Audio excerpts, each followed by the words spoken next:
அன்பானவர்களே, அன்பு வணக்கங்கள். மனிதன் இறக்கும் போது அவன் என்ன நினைக்கிறான் என்பதை பற்றி இப்போது வாழ்ந்து வருகின்ற நீங்கள் இதையெல்லாம் தெரிந்து கொள்ள வேண்டியது காலத்தின் கட்டாயம். ஏதோ ஒரு வாழ்க்கையை வாழ்ந்து கொண்டிருக்கிறோம் இல்லையா? இந்த வாழ்க்கையெல்லாம் நிரந்தரமானது அல்ல. நாம் எதற்காக வந்தோம், எதற்காக வாழ்கிறோம், எதை நோக்கி நாம் போகிறோம், எங்கே நாம் போய் சேர வேண்டும், இதையெல்லாம் தெரிந்து கொள்வதுதான் ஒரு மனித வாழ்க்கையின் நோக்கம், லட்சியம், குறிக்கோள். இதையெல்லாம் புரிந்து கொள்ளாமல், தெரிந்து கொள்ளாமல், அறிந்து கொள்வதில் ஆர்வம் இல்லாமல் வாழ்ந்து வருகின்ற வாழ்க்கையே அல்ல. ஒவ்வொரு மனிதன் இறக்கின்ற கடைசி நிமிடங்களில் தான் அவன் தன்னுடைய வாழ்க்கையை ரியலைஸ் பண்ணி பார்க்கிறான். வாழும் காலம் முழுவதும் நான் கடவுளை வணங்குவதில்லை, நான் நாத்திகன் என்று கூறி மாற்றிட்டுக் கொண்டுகின்ற எல்லோருமே அந்த உயிர் போகின்ற கடைசி நிமிடத்தில் யாரை நினைக்கிறான் தெரியுமா? இறைவனைத்தான் நினைக்கிறான்.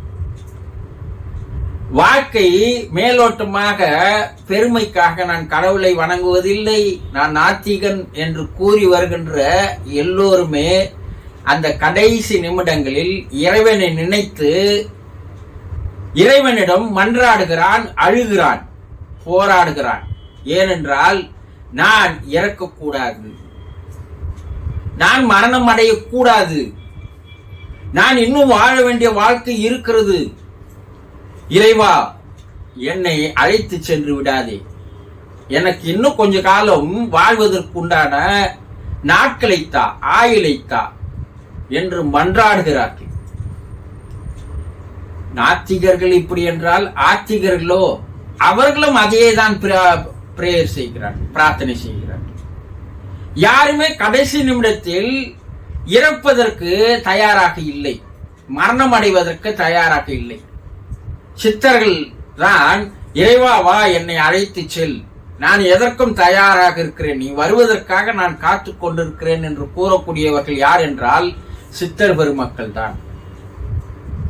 ஆனால் மனிதர்கள் எல்லோருமே இறக்கின்ற கடைசி நிமிடங்களில் அழுகிறான், கண்ணீர் விடுகிறான், கதறுகிறான், கூக்குரல் எடுக்கிறான், எல்லா வேலையும் செய்யறான்.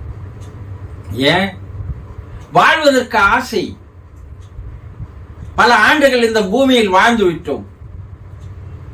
பெற்றோர்கள், கணவன் மனைவி, பிள்ளைகள், நண்பர்கள், உறவினர்களோடு வாழ்கின்ற வாழ்க்கை, அந்த பந்தபாசங்களிலிருந்து, அந்த நேசங்களிலிருந்து, அந்த அன்புகளிலிருந்து அவனால் விடுபட முடியவில்லை. ஐயோ, நான் எங்கே போகிறேன்? என்னுடைய மனைவியை விட்டா, என்னுடைய கணவனை விட்டா, என்னை பெற்றவர்களை விட்டா, என்னுடைய குழந்தைகளை விட்டு நான் எங்கே போகிறேன்? அவர்கள் கதி என்ன ஆகும்? நான் இல்லை என்றால் அவர்கள் அனாதிகளாக மாறிவிடுவார்களே, கஷ்டப்படுவார்களே, துன்பப்படுவார்களே, துயரப்படுவார்களே, வேதனைப்படுவார்களே.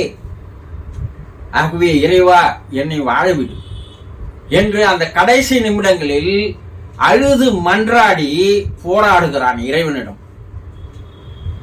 வேறு சிலர், நான் வாழ்ந்த வாழ்க்கையை வீணாக வாழ்ந்து விட்டேன், இறைவா இனிமேல் தான் நான் வாழ நினைக்கிறேன், உன்னை நான் வாழும் காலமெல்லாம் உன்னை நினைத்து பார்க்கவில்லை, உன் அருமை எனக்கு தெரியவில்லை, இந்த கடைசி நொடிகளில், நிமிடங்களில் தான் உன்னுடைய அருமை எனக்கு தெரிகிறது.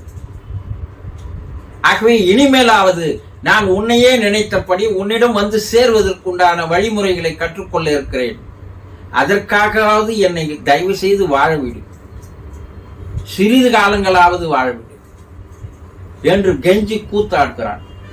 ஆன்மீகவாதியும் இறைவனிடம் அழுகிறான், நாத்திகவாதியும் இறைவனிடம் அழுகிறான். இதையெல்லாம் இன்றைய விஞ்ஞானம் கண்டுபிடித்து நிரூபித்து காட்டியிருக்கிறது. இதெல்லாம் ஒரு கட்டுக்கதை நினைத்தீர்களே, ஆனால் உங்களை மாறி ஒரு முட்டாள்கள் உலகத்தில் இல்லை. அந்த கடைசி நிமிடங்களில் அவனுடைய மனதில் எந்த விதமான எண்ணங்கள் ஏற்படுகிறது என்பதையெல்லாம் விஞ்ஞானிகள் பல்வேறு உயிர் போகின்ற நிமிடங்களில் இருப்பவர்களை வைத்து பல்வேறு ஆராய்ச்சிகளை செய்து பார்த்து அந்த ஆராய்ச்சிகளுடைய விளைவுகள் என்ன தருகிறது என்றால், கடைசி நிமிடங்களில் இறைவனிடம் மன்றாடுகிறார்கள், அழுகிறார்கள், கண்ணீர் விடுகிறார்கள். நான் மரணம் அடையக்கூடாது, நான் இறக்கக்கூடாது, நான் சாகக்கூடாது, நான் உயிர் வாழ வேண்டும், எனக்கு உயிர் பிச்சை தா என்று இறைவனிடம் கேட்கிறார்கள், அழுகிறார்கள். தன்னுடைய பந்தபாச உறவுகளை விட்டு போவதற்கு அவர்களுக்கு மனமில்லை. அதை விட்டு பிரிந்தால் நான் என்ன ஆகிவிடுவேனோ என்று கலங்குகிறார்கள். அவர்கள் என்ன ஆகிவிடுவார்களோ என்று கண்ணீர் விடுகிறார்கள். தன்னுடைய வாழ்க்கையை அப்பொழுதுதான் நினைத்து பார்க்கிறார்கள் ஒரு சிலர் என்று பதிவாக்கி இருக்கிறது. என்ன, தான் வாழ்ந்த வாழ்க்கையில் என்னென்ன தவறுகள் செய்தோம், என்னென்ன மோசங்கள் செய்தோம், யாரையெல்லாம் ஏமாற்றினோம், எந்த பாவங்களை எல்லாம் செய்தோம், இதற்கெல்லாம் நமக்கு மேலே என்ன விதமான தண்டனை காத்து கொண்டிருக்கிறது என்று அதை நினைத்து பார்த்து கண்ணீர் விடுபவர்களும் இருக்கிறார்கள் என்று பதிவுகள் கூறுகிறது.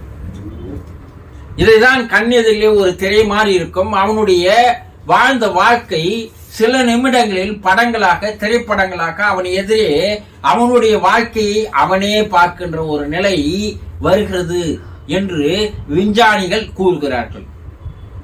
இதைதான் அந்த காலத்தில் நம்முடைய முன்னோர்கள், சித்திரகுப்தன் படம் ஓடுகிறது, அந்த படத்தை சித்திரகுப்தன் இவன் வாழ்க்கையை ஒரு முறை ஓடவிட்டு காட்டுகிறான், நீ எப்படியெல்லாம் வாழ்ந்திருக்கிறாய் பார் என்று கூறுகிறார்கள் என்று அக்காலங்களில் வேத காலம் முதல் கொண்டு நம்முடைய முன்னோர்கள் கூறி வந்தார்கள்.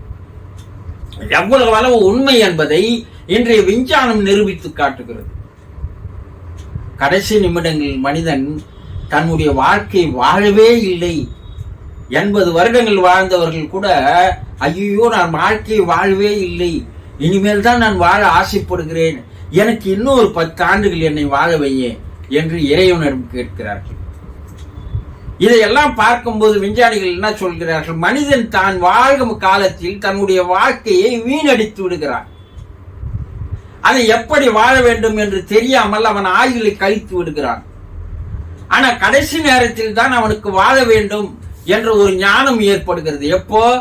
இறப்பின் போது உயிர் வெளியே போகின்ற அந்த நிமிடங்களில் தான் மனிதனுக்கு ஞானம் வருகிறது. புத்தர் போதி மரத்தடியில் ஞானம் வந்தது போல இவனுக்கு இறப்பு பிரிந்து கொண்டிருக்கிறது, உயிர் வெளியே உடலை விட்டு வந்து கொண்டிருக்கின்ற அந்த நேரத்தில் அவனுக்கு ஞானம் வருகிறது. ஐயோ இனிமேல் நான் நன்றாக வாழ வேண்டும் என்று நினைக்கிறான். இப்ப வாழ்ந்த 80 வருட வாழ்க்கை என்ன ஒரு பெரிய கேள்விக்குறியாக மாறுகிறது. இப்படிதான் வாழ வேண்டும் என்று தெரிந்து கொள்ளாமல் எப்படியோ வாழ்க்கையை வீணடித்து விட்டு கடைசி நேரத்தில் போய் இறைவனிடம் கெஞ்சினால் இறைவன் மசிவானா? ஒரு முறை உனக்கு ஒரு பிறவியை தந்தேன், உனக்கு 80 வயது வரை வாழ வைத்தேன், ஆனா நீ அந்த வாழ்க்கை வீணடித்து விட்டு கடைசி நேரத்தில் வந்து நின்று கொண்டு என்னிடம் மன்றாடி என் காலை பிடித்து எனக்கு உயிர் பிச்சை கொடு என்றால் அது எப்படி முடியும்? முடியாது. இந்த வாழ்க்கையில் வாழ்ந்ததற்கு உண்டான தண்டனைகளை அனுபவித்து விட்டு அடுத்த பிறவிக்கு வா, அதற்கு வழி தருகிறேன் வா என்று அவன் இழுத்து கொண்டு செல்கிறான். ஆக வாழ்கின்ற மனிதர்கள் தன்னுடைய வாழ்க்கையை சரியான முறையில் வாழவில்லை என்றால் உயிர் போகின்ற அந்த கடைசி நிமிடங்களில் கண்ணீர் விட்டு கதறி அழுது மன்றாடி புலம்பி அழுது தீர்க்கிறார்கள் என்று அந்த பதிவுகளில் இருந்து வெளிவருகிறது. இதையெல்லாம் மனிதர்கள் புரிந்து கொண்டு சரியான வாழ்க்கையை வாழ வேண்டும். தெரிந்து கொண்டிருக்கலாம். சந்தோஷம்.